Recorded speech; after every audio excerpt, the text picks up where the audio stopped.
kind of give you a brief. If you haven't heard, in Israel this week, it was a big week for them. Actually, the leader of Hamas was taken out this week, and by some bunker bombs that hit, and that's a big deal. I mean, that's a really big deal because it's really ramping up in the north side of Israel right now. So I think they're preparing to go to war. So you need to keep those guys in prayer. It's very volatile over there right now. So like Justin said, I'm talking about dating methods tonight, and it's dating methods in the sense of carbon-14 and all these other types of methodologies to date rocks and date fossils and all kinds of things. So we're going to go back to high school for a little bit tonight. We're going to talk about some chemistry, if you remember chemistry. But I know we're trying to forget, right? Lord, Carol, weren't you a chemistry major at one point? Yeah, she was a chemistry major. Yeah, I was more that engineering geek, but anyhow, we're going to talk about dating methods. So, like I said, we're going to do a little bit of chemistry, and then we're going to start talking about application.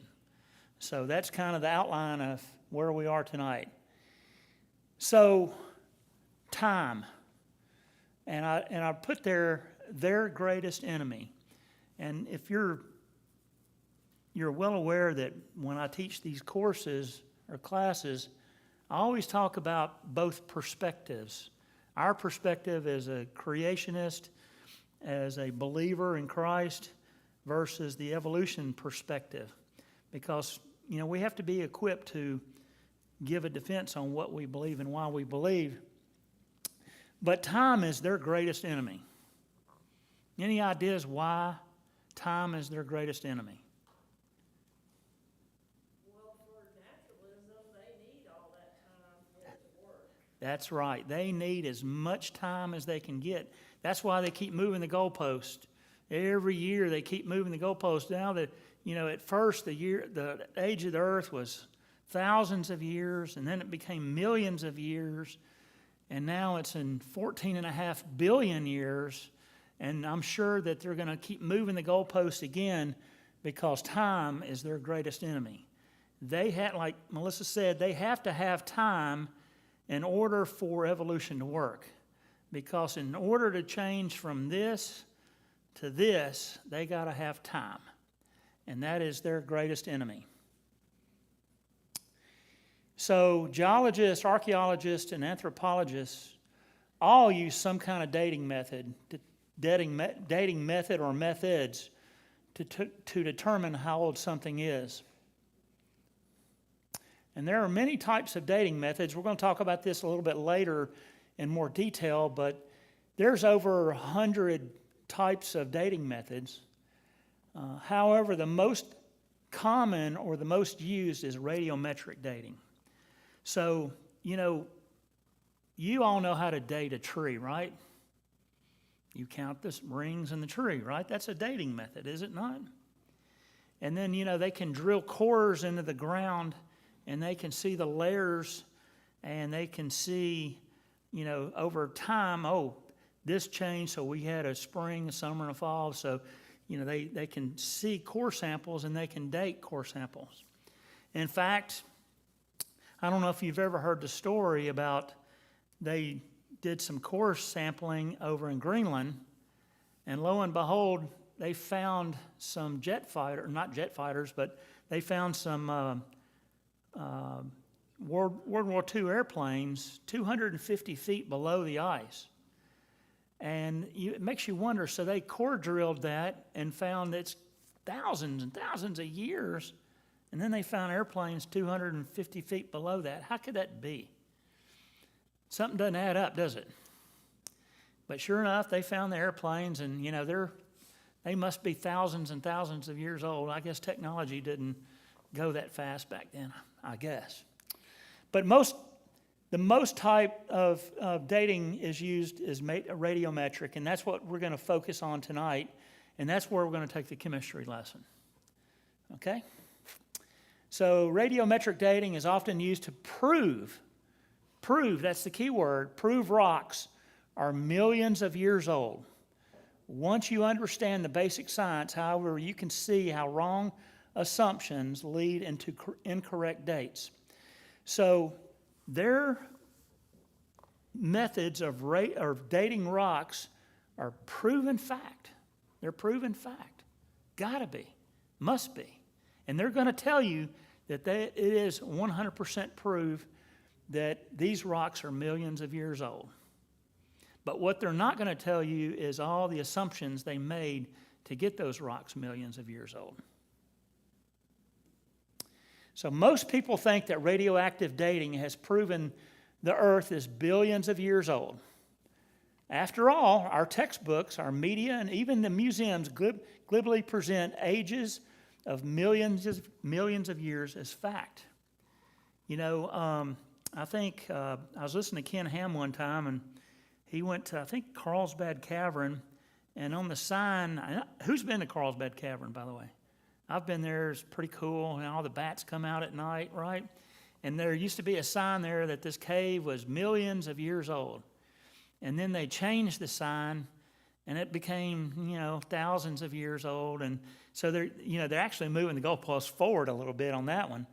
But what they do is, in the textbooks or even the media, they tell you that it is guaranteed millions of years old, billions.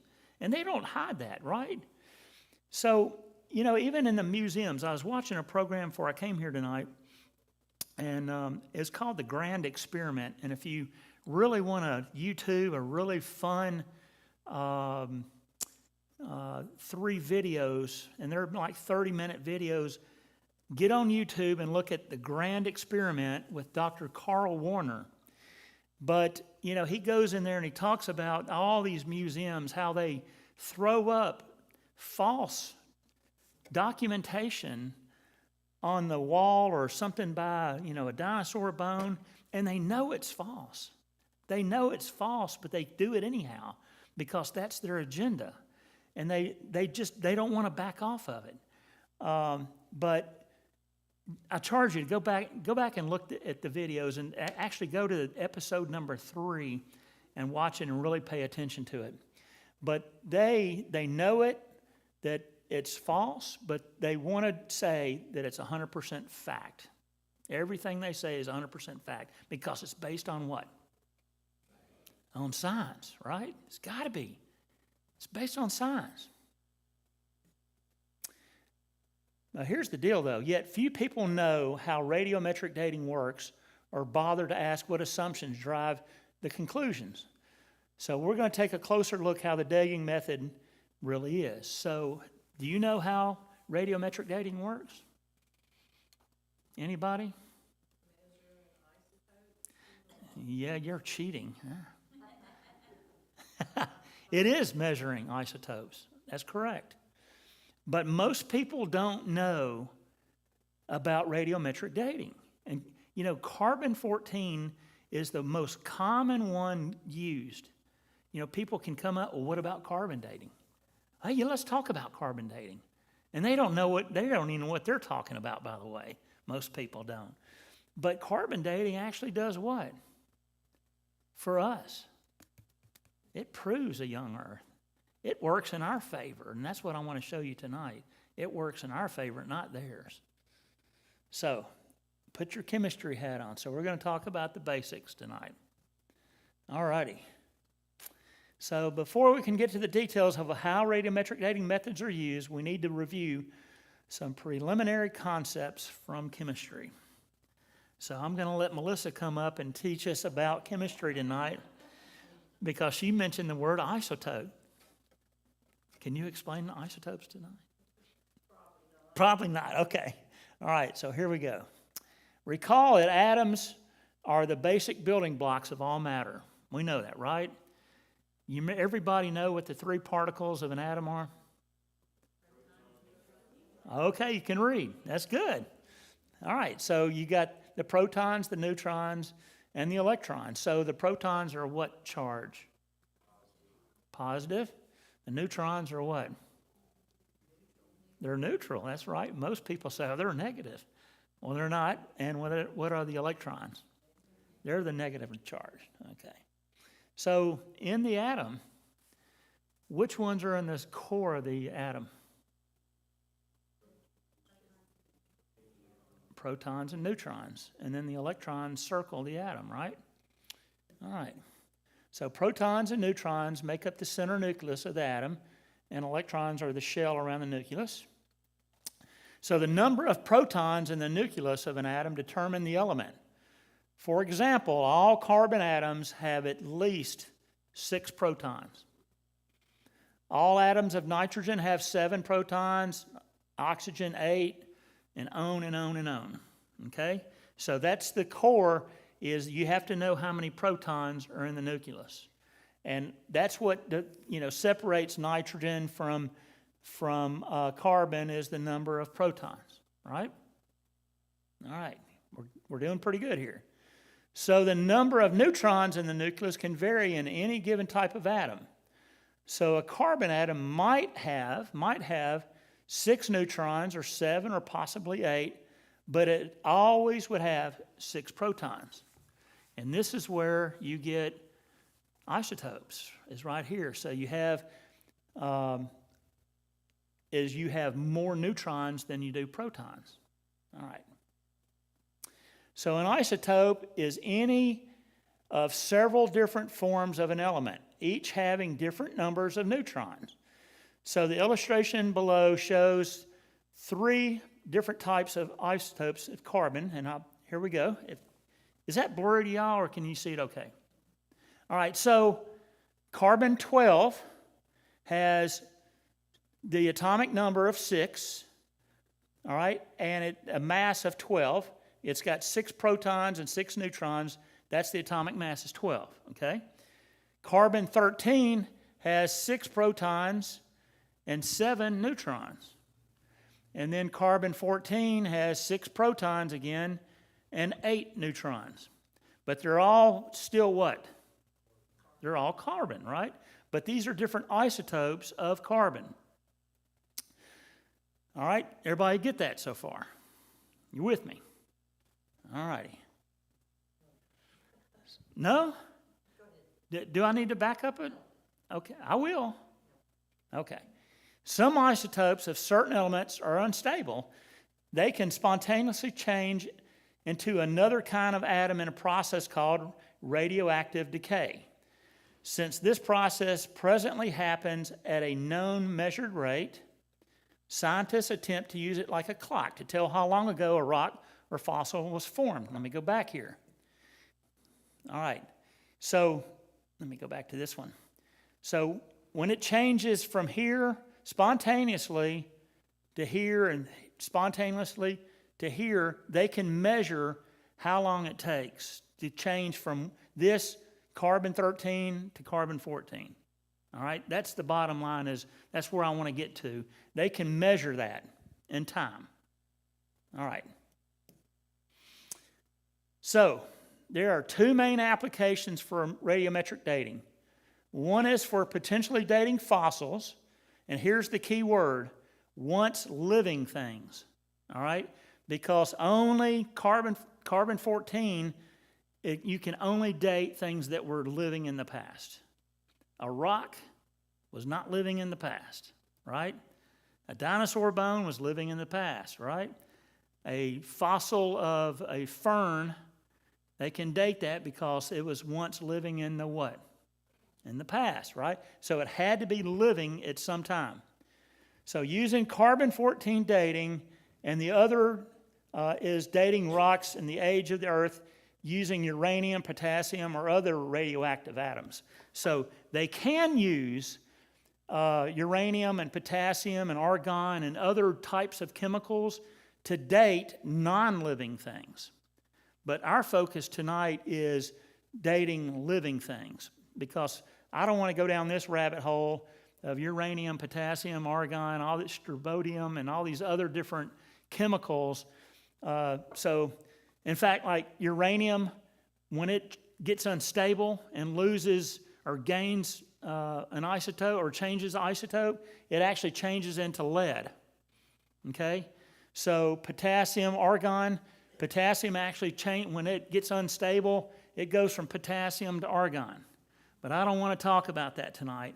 I want to talk about fossils tonight, and they were once living, and we can date it using carbon dating. Here's the key, though, is all these dating methods are all going to have something very, very much in common, and I'm going to talk about that here in a second. And what it is assumptions. They all assume certain things. So that's the rabbit hole I want to go down and talk about, because those are very, very important. All right, is everybody with me up to this point? So carbon, we have a carbon element, right? And it gets a little bit unstable and it changes to an isotope, and then it can change again, and then it actually can change into another chemical. All right, and I'm going to show you that here in just a second. All right, so is carbon-14 dating a friend or foe for the Christian? Answer? It's a friend. It's a friend. And that's why I really wanted to talk about this tonight, because this is the one everybody knows about. Everybody knows about carbon-14, don't they? I mean, surely you've been asked about, what about carbon-14? Carbon-14, carbon-14. I mean, it's very common. But what they don't understand is it proves us to be right, not you. I mean, carbon-14 is only good up to 80,000 years. And that's based on a lot of assumptions. But when you go past 80,000 years and they're in that worldview that they have, it doesn't work anymore. All right? So carbon-14 is our friend, not their friend. So radiometric dating is based on the fact that radioactive isotopes decay to form isotopes of different elements. So here we go. The starting isotope is called the parent, and the end product is called the daughter. So we have the parent, which is carbon, and it changes in these different isotopes. These are the daughter elements of the initial element, which was carbon. With me so far? Okay. Don't look at me like a cow looking at a fence. Give me the heads up, Yeah, I got it. I'm with you. So the time it takes for 1/2 of the parent atoms to decay to the daughter atoms is called half-life. Have you guys ever heard of that term, half-life? Okay. So this is how they measure. This is how the scientists measure time. So let me reiterate this one more time. We have a parent, and then we have the daughter, which is a different element. So the time it takes for that parent to change into the daughter is called 1 half-life. All right. If certain things are known, it is possible, key word there, possible, to calculate the amount of time since the parent isotope began to decay. All right. For example, if you began with 1 gram of carbon-14, I had 1 gram of carbon-14, after 5,700 years, you would be left with half a gram, half of this, and only 0.25 grams after another half-life. So this is 1 half-life. So let's say you have a pie, and somebody came in and ate half that pie, right? That is 1 half-life. That half-life is 5,700 years. Then the next day, somebody came and took this half of the pie and ate another half. So you're left with what? A quarter. That's another half-life, because that piece of the pie is gone. And then, now that we have this quarter piece of a pie, and somebody ate 50% of that, how much do you have left now? an eighth. That's another 5,700. So if you see 5,730 times 2 comes up to that number, right? If I had another half-life, it would be that number plus that number, another half-life, and so on and so forth.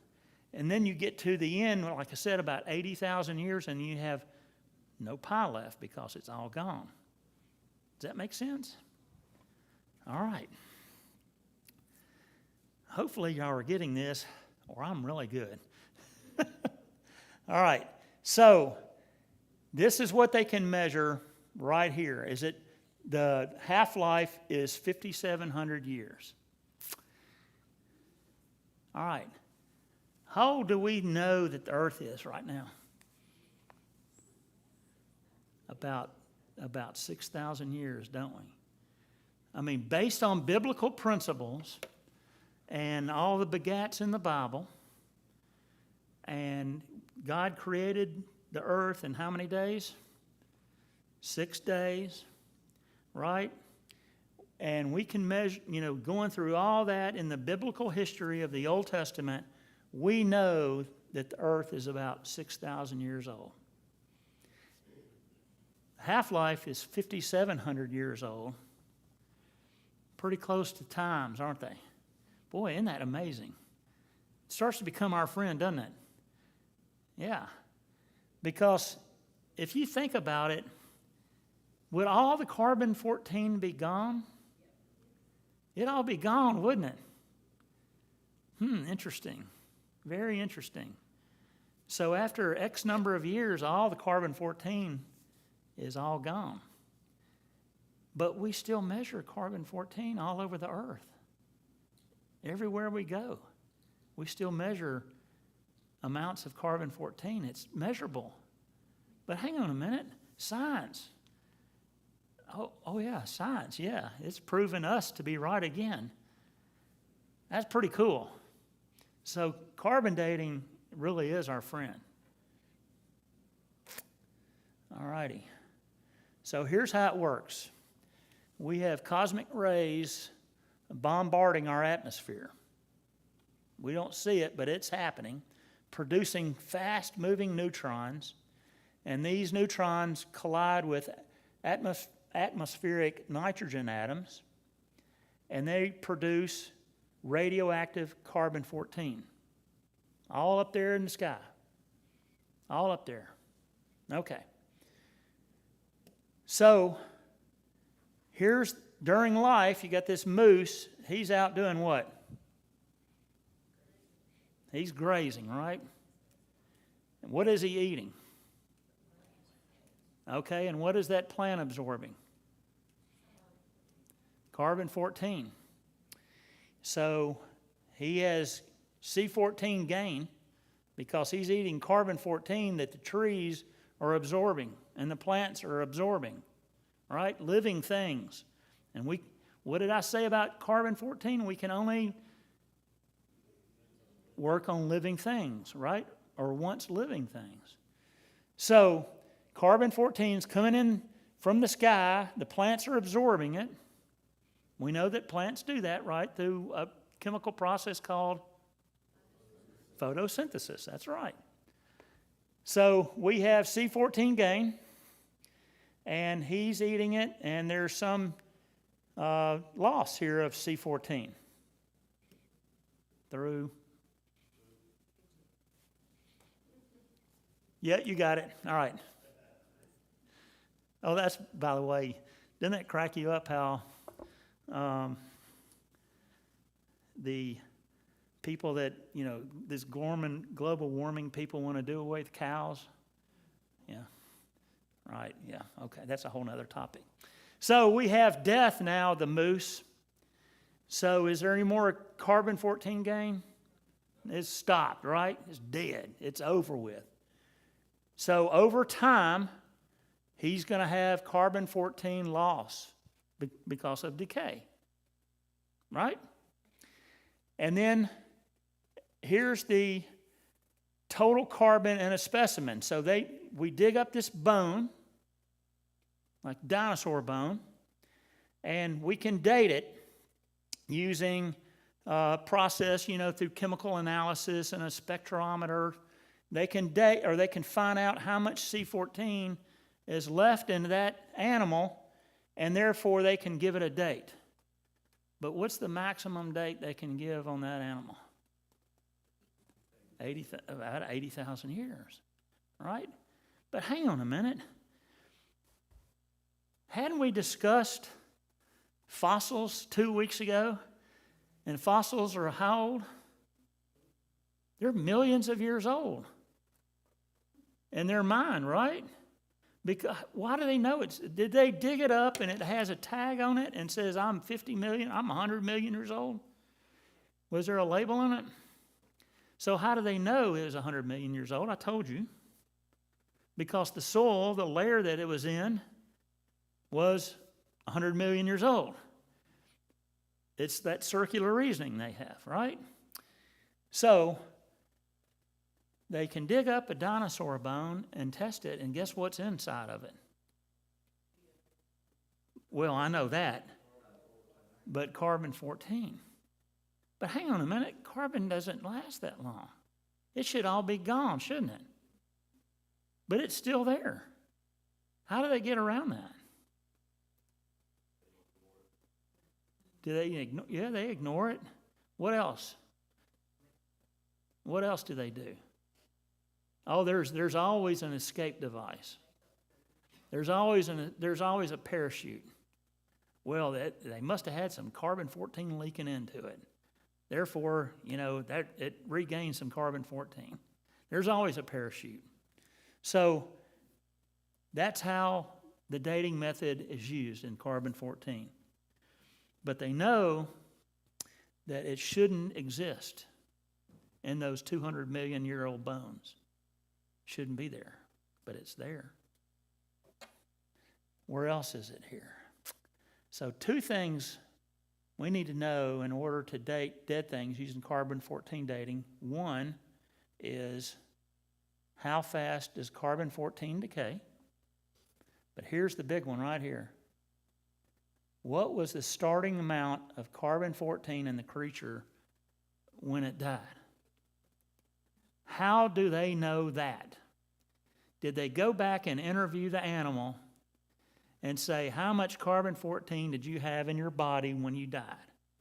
No, the animal's been dead 200 million years ago. How do they know how much C14 was in that animal? What's the answer? They assume it. They don't know, do they? Who knows, though? Who knows how much carbon-14 was in that animal? God does, right? He made that animal. So he knows. So they don't know. We've got the book that tells us, right?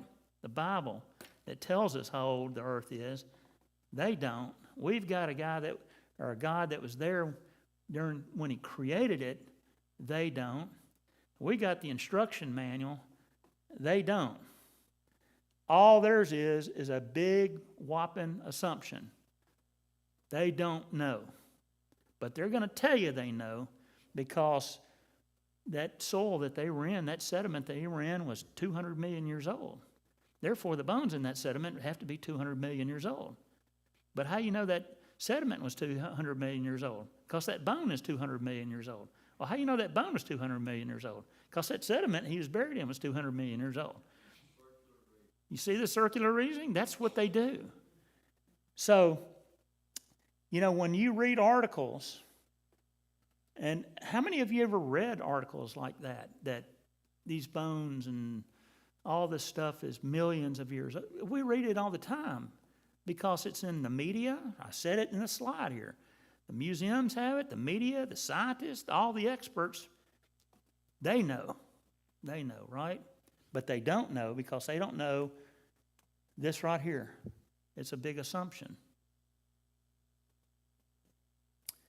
So, I wish that slide was bigger. I thought I stretched it out. I really did in my PowerPoint. So, what it is, I'll explain this to you. So, here's a fish right here. its starting amount of C14, we don't know. Let's see if I can. Hey, check that out. All right. I'm not as dumb as I thought I was. So starting amount of C14 in that dead fish, they don't know. The current amount, we dug up the bone, here's the current amount we can measure. We know how much that was, right? So the half-life of C14, we know because we can measure the half-life. So known, big question mark. That's a big assumption, isn't it? Wow. But they're going to tell you again that it's millions of years old. Now I'm really stuck. Okay, look at that. So it is a critical assumption, isn't it? A very critical assumption. It's like the detective, you know, he knows who shot so-and-so, but he's making a lot of assumptions, right? You know, based on this fact or that fact, but he, you know, and we're talking, it's like if we were 500 years ago and I shot Lemmy, and now you want to go back and investigate who shot Lemmy, well, we can make a lot of assumptions, right? Well, it could have been Eddie because he was sitting right behind Lemmy. Or it could have been Carol because she was sitting over there and she has a gun. But we're making all kinds of assumptions that we really don't know. All right? So the amount of C14 being produced in the atmosphere must equal the amount being removed in a steady state, and this is called equilibrium. So these are must things that they got to know. All right? So if this is true, or this is not true, the ratio of C14 to carbon 12 is not a constant. So let me go back to the slide again. They have to know in the atmosphere the C14 being produced. How are they going to know that? Right? That has to be equal to the amount removed in the steady state of that fossil. So if this is not true, the ratio of carbon 14 to 12 is not a constant, which would make knowing the starting amount of C14 in a specimen difficult or impossible to accurately determine. So basically what I'm saying there is, you remember how C14 started in the atmosphere? You know, it came down from those rays, right? What they do is they take that ratio coming down from the atmosphere, they measure it to the dead animal or the dead leaf or whatever it was, and they get a ratio. And if using that ratio, they can determine how old that thing is. But if they don't know the starting number up there in the atmosphere, that ratio is going to be impossible to accurately determine. They cannot do it. So all it is to them, it's a wild guess. It's a wild guess. But when they write the article, is it written as a wild guess? What is it written as? Truth. What else? What other word can we use there? It starts with a P. And it has 2 O's in it. Proof. There you go. Right. It's truth, and it's proof that we know that these things are millions of years old. So here's the bottom line. No dating method is without assumptions. Not a single one. So I mentioned to you about a tree ring. You can go out to an oak tree out here in the woods, cut it down, and you get your finger and you start counting the rings, right? And you determine that tree is 150 years old by the tree rings. Sound reasonable? Let me ask you this. How do you know that tree didn't have 2 growing seasons in 1 year? It's 150 years old. How do you know it didn't have 2 growing seasons in that year? You don't, do you? You're making assumptions, aren't you? What if that tree, who's been to Sequoia National Forest in California? All right? Trees are old there. They're about 2,000 years old. They're ginormous trees. They're humongous, which is pretty cool because when you think of it, historically, those trees were planted, or they were seeds at the time of Christ. You know, think about that. That's pretty cool. But, you know, there some guys there, they cut down the centennial tree, and they shipped it from the Sierra Nevadas by boat to Philadelphia, Pennsylvania. And when they got the trees there in sections, they were like, this can't be right. There's no tree this big. And they were like, yeah, it took us like several years to cut this tree down and cut it up. But there's like no way. But when they start counting the tree rings, you know, it's 2,000 years old. But how do you know it's 2,000 years old? Are you 100% sure? Would you stake your life on it? Because that tree could have had several growing seasons. So you really don't know. Every dating method is without assumptions. You have to assume something. Agreed? Uh-oh, Melissa has a comment.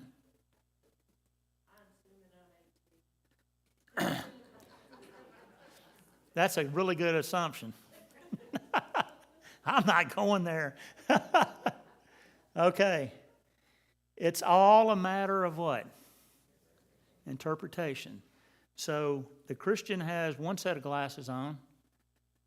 The evolutionist has a different set of glasses on. He looks at it his way, and we look at it our way, and it's all a matter of interpretation. But we got the cheat sheet, don't we? We got the Bible that tells us how old it is. So who, in our mind, who is speaking fact and who is speaking fiction? Yeah, right. So the reason I want to go through the chemistry part of that as easy as I could is that carbon-14 is the most common dating method that they use. You hear it all the time, and you need to be able to explain it because I guarantee you most people that you talk to can't. And then you need to turn the tables on them and go, yeah, let's really talk about carbon dating because it's going to prove our perspective to be true. Don't you hate it when you're right? I love it sometimes. It's like, yeah, I got you. Okay. So the answer to the question, does C14 dating help us or hurt? I believe it helps us, right? All right. So whether it's dinosaur bones, coal, oil, etc., when tested using C14 dating methods, all support thousands of years, not millions. You know, where do they find coal?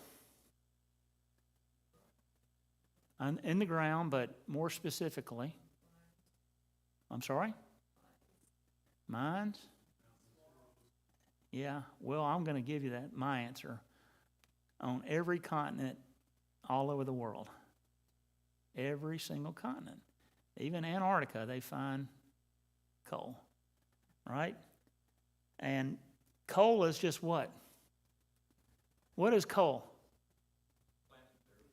It's decayed plant material. That's correct. In fact, do you know how coal forms? I talked about it during the flood. What happened during the flood? What did we get during the flood?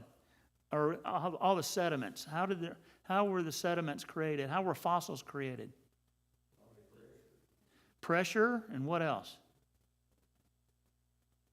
Heat, right? So you have all this. Can you imagine? We look at our universe today and we see forest, we see green grass everywhere. But pre-flood, can you imagine what the earth looked like pre-flood? I mean, I really can't imagine. I bet the trees were so prevalent everywhere and so huge. You know, they found 6-foot dragonflies. You know, everything is just amazing pre-flood, what this earth must have been like. You know, just the amount of vegetation on this earth. But you have the flood come and then destroyed everything and then buried in sediment, and then you have all this pressure of sediment pounding, you know, just layer after layer, and pressure packing all that dead leafy material, and now it's coal. And plus you have heat from all the volcanism that's going on during the flood. So was it living thing at one point, coal? Yes, living, right? How old? If you Google how old coal is right now, I'd challenge somebody. Google how old coal is, somebody, and you tell me how old it is, but guess what they find in it? C14 all day long. How can that be? It should be gone, right? It shouldn't be there. 400 million years ago, coal was. How does C14 still there in coal? It had to have leaked in. The old parachute. How old is oil, Mr. Google? What is oil? Where did oil come from?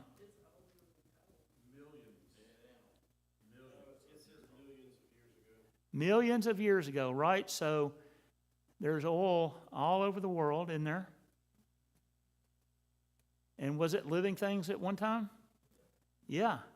In fact, probably some of our ancestors that died during the flood are out there in our gas tanks. Think about it. You know, because it came from dead animals, right? Dead humans. So what was that gas company that had the dinosaur? Sinclair. They understood it, right? Where it came from. So oil, does it have carbon-14 in it? Absolutely it does. Shouldn't be there, should it? But when they date it, they find C14. Again, it supports who? Us, not the millions. Coal, we know, is millions of years old, but it's there, carbon-14. So using the most accurate mass spectrometers, the oldest calculated age of items containing C14 is 80,000 years. All right? 80,000. That's a long, long way from millions. All right? I told you once before, and I think this is the coolest way to look at numbers, is if you had 1 million seconds, 1 million seconds, how many days would it be? And I'm going by memory, okay, and I'm a little lapse here. It'd be about 11 or 12 days, 1 million seconds. If I had 1 billion seconds, 1 billion, we're looking at 27 years. That's a pretty cool way to think about millions and billions. That's a huge number, isn't it? 11 days, 12 days, 27 years. That's a way to look at numbers. And, you know, when I look at 80,000 and 200 million years, ooh, that's a lot, that's a big number. That's a big number. Are you over there calculating, Rusty? Okay, here's another one. Yeah, I know. I had to put it down on paper and go, okay. So diamonds are assumed to be many billions of years old. Have you ever heard that before? And should contain no detectable carbon-14, as it would have decayed to nitrogen-14 long ago. It would have changed, right? Guess what we find in them? Carbon-14. Yep. The same is true of coal, which is supposed to be deposited hundreds of millions of years ago. Carbon-14. The presence of carbon-14 in these materials clearly supports the idea of a young earth described by the Bible. Wouldn't you say so? It really does. So flip the argument. That's what I'm saying to you. Flip the argument. If anybody tells you, okay, yeah, let's talk about carbon-14, flip it, because you're going to blow them away. They cannot answer these questions. They really can't without a rescue device. So the earth is only a few thousand years old. And you know what? That's a fact. That's a fact, because we got the written word plainly revealed in God's word. It's 100% fact. God's never wrong. He's never going to be wrong. He's 100% right all the time, isn't he? 100%. So we should expect to find plenty of evidence for its youth. And you know what? That's what we find in the record. In the Earth's geology, biology, paleontology, and even astronomy. And I'm going to talk about that here in a second too. Because there's other dating methods that I want to talk about that are really cool. So literally hundreds of dating methods could be used to attempt and estimate the Earth's age, and the vast majority of them point to a much younger Earth than 4.5 billion years claimed by a secularist. So most of the dating methods, most of them point to a young Earth. They only want to use the chosen few that point to an old Earth. And that's the radiometric dating, the potassium argon, the uranium lead, because their half-life is, when you look at their half-life, it's millions of years. And but they're all based on what? Assumptions. Lots of assumptions. So if you don't have the right starting point, you're going to end up with the what? The wrong ending point, right? So despite this wealth of evidence, it is important to understand that from the perspective of observational science, that's what we're doing in when? In the present. No one can prove absolutely how young or old the universe is. I mean, we can show and we can use observational science, but we can't prove it, 100%, because we're using assumptions too, aren't we? Right? We're all using assumptions. But the evidence that we have is more than they have. So only one dating method is absolutely reliable. Only one. A witness. Who's that witness? God, right?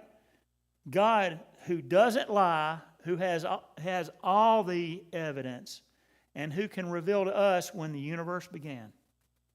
There's only one dating method, and that's right here in the Bible. There's only one. So here's a short list of some other evidences from science that confirm a young Earth. And I got that kind of backwards, didn't I? Gotta love when I do that. There's very little sediment on the seafloor. So if the Earth is billions of years old, and we can measure how much sediment is coming down the Mississippi River in a year's time, and how much sediment is being pushed out into the Gulf of Mexico, and we can measure the Amazon River dumping and the Nile River dumping into their respective oceans. We can measure that, and we can calculate, using a calculator, we can measure the amount of sediment coming down from those rivers every year. But that doesn't jive with what we see on the seafloor of the oceans. If it's billions of years old, we should have over 1,300 feet of sediment piled up on the ocean seafloor. Is that what we see in the ocean? No, we don't see that. It's not there. Why isn't it there? because it's not that old. That's right. So that's another way right here is to measure the earth or the age of the earth, is sediment on the seafloor. Another one is soft tissue and fossils. You know, I showed you, I played for you a while back, Mary Schweitzer. They dug up a T-Rex and they left the T-Rex bone in some acid to clean it off, and they left it in there too long, and they went in there the next day, and lo and behold, they see this stuff in there and the bones, and they're, what is this? And it's soft tissue. And they were like, hang on a minute, this shouldn't be here. It's millions of years old. It shouldn't be here. So they put it under a microscope, and they could put tweezers on it and stretch it, and they saw in there blood cells, and they saw all kinds of stuff. And they were like, no. We got to run the test again. So they ran the test again and came out to the same thing, and this can't be right. They ran the test like 3 or 4 times. And even Mary Schweitzer on the video, if you remember, I played it for you. She said, this shouldn't be here. Why shouldn't it be here from their perspective? It's millions of years old. But they know, scientifically, they know that soft tissue would do what after so many thousands of years? It would decay and just rot. It'd be gone. But they've got soft tissues and blood cells and DNA. It's there. They have a rescuing device. I don't know what it is now, what formula they came out with, but they have a rescuing device. Once again, what about this one? Rapidly decaying magnetic field. So, the earth, you know what a magnetic field is, right? You take a piece of iron, you wrap around some copper around it, you put voltage to it or some current to it, and what happens to that piece of iron? Y'all did that scientific. It magnetizes it, right? So the earth is just like that. It has a core inside the earth, and you have all this. In the inner core is molten rock and lava kind of stuff in there in the core.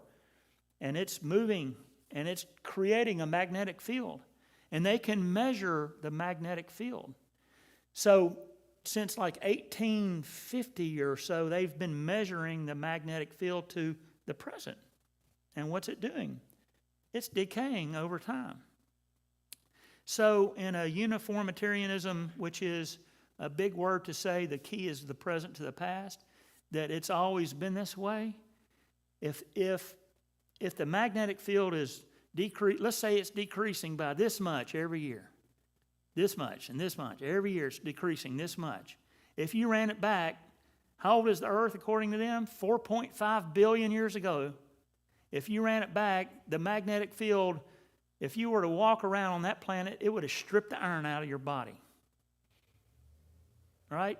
There's no animal that could have survived because it would have ripped the iron out of that body because the magnetic field would have been so strong.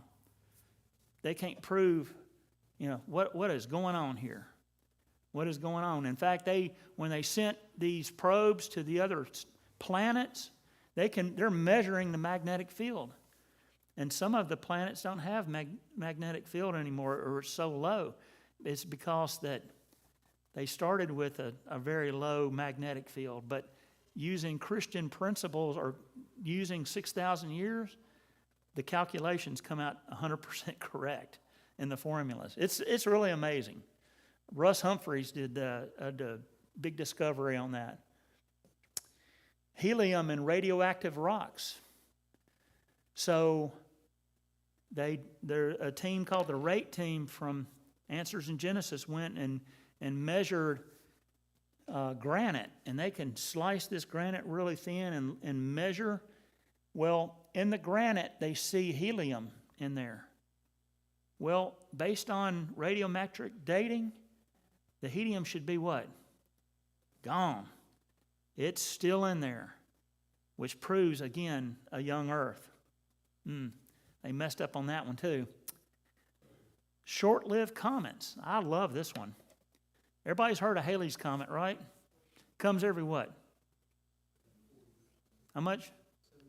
Every 74 years it shows up. And that tail on Halley's Comet, you see it, and then it's got that long tail. What is that long tail? Ice. And why is it there? What's happening? The sun is melting it, right? So as it passes by the sun, that ice does what with heat? It melts, right? So it's flying through space, and we see that tail, which is debris from that comet. So how does that comet still come in every 74 years if it's millions of years old? The Oort cloud. The Oort cloud. So that's their rescuing device. So as the comet flies through space, it goes somewhere out to the Oort cloud and gets refueled. I'm not making this up. It goes to the Oort cloud. They put the hose in the comet, and they gives them the credit card, and they fill me up, and they get some more ice in the comet, and here it comes 74 years, and it's good again, and then it goes to the Oort cloud again. Has anybody ever witnessed, ever seen the Oort cloud? No. No. It's their rescuing device. That's what they believe is the Oort cloud. I love that. It's the Oort cloud. Very little salt in the sea. Here's another one. So once again, scientifically, in the present, they can measure how much salt is coming. As the rivers flow, there's picking up sediment. What's in the sediment? Salt. And it's getting dumped out in the sea. And they can measure in some of the sea what's happening to the salt in the sea. It's doing what? It's evaporating, right? Or some water's evaporating. So they can measure the gain. They can measure the loss. And they should know how much salt is in the sea. And they do. They can measure that in the present. But if it's millions of years old, shouldn't the salt be just like really salty? Should be really, really salty, right? But what is it? It's just where it needs to be, doesn't it? Right where God put it, right? Just perfect for fish, isn't it? And all the animals, other creatures in the sea. This is another one we can measure in the present and talk about the age of the earth. What about this one?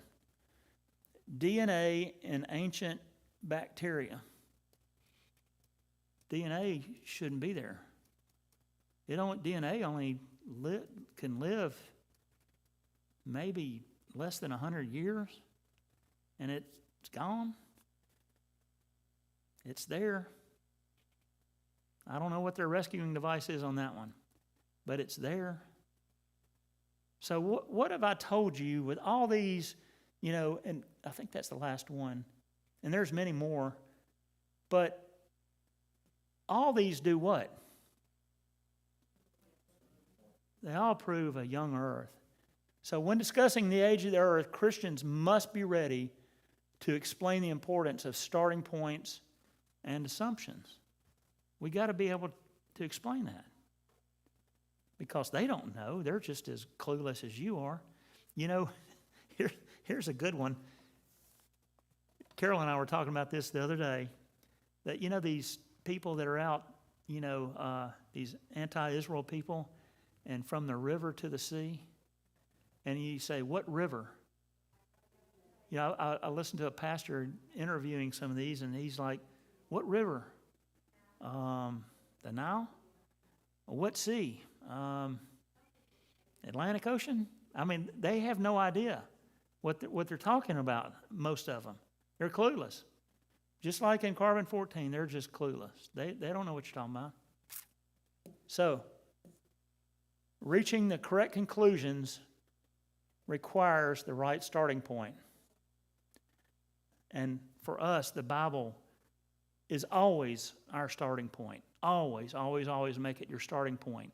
And look, never get into the gray area. If you're on this stage and this is your starting point, don't you walk off this stage and get into the gray area. Because once you get in the gray area, you've compromised God's Word. And don't ever get into that gray area. Because look, is there any gray area with God? There's not. And there shouldn't be in your argument either. And don't step into that gray area because you're compromising your argument. So this is the revealed word of the Almighty, faithful, and true Creator who was present to observe all events of Earth's history and who gave mankind an infallible record of key events in the past. And that's where I'm ending tonight, and I'm 1 minute over. My timing is impeccable. So, you think I almost practiced this, don't you? Any questions about carbon dating or dating methods? Because it's really important for us to know what we're talking about. Any questions? Do they even know the carbon-14 of a fish now? Of a fish now? I guess they could, in the present, they could measure that, yeah. Is that where their assumption starts? Yeah. But you have to know what the number of amount of carbon-14 is, yeah. But that's in the present. They can measure that. I think what he's saying is, when that example you have with the really old fish, Yeah. how do you know that it started with the same amount that our current fish have? Maybe it had less. Yeah, we don't know. We don't know. Right? We also don't know that carbon-14 is created at the same rate all the time. Yeah. All right. Any questions? Bueller? Anybody? Okay. Well then, since Rusty opened his mouth, I'm going to let him lead us out. And next week, by the way, we're going to move back into the Bible of chapter 9 and talk about that dreaded chapter. I get asked a lot about, wow, what happened in chapter 9? You know, Noah built a vineyard, and then something happened, and then there was a curse. There's a lot of stuff going on in chapter 9. So I got a weird question. Yeah, go for it. So do we have carbon-14 in us? Do you eat plants? I eat green. Then you got carbon-14 in you. Well, what if you eat meat? You got carbon-14. Does it degrade when they process it? Every living thing has carbon-14 in its body. See, so in all of it, they have no real number to start at, because you can't control how much this animal eats, how much this person eats, what That's they eat, all what correct. time of year it was, how it was absorbed, how it was let go of, all of it. It's all an assumption. Every living thing has carbon-14 because every living thing eats some type of plant material, right? You eat the cow that ate the plant, therefore, all right. Now, Rusty has a lot of carbon-14. Yeah. Yeah.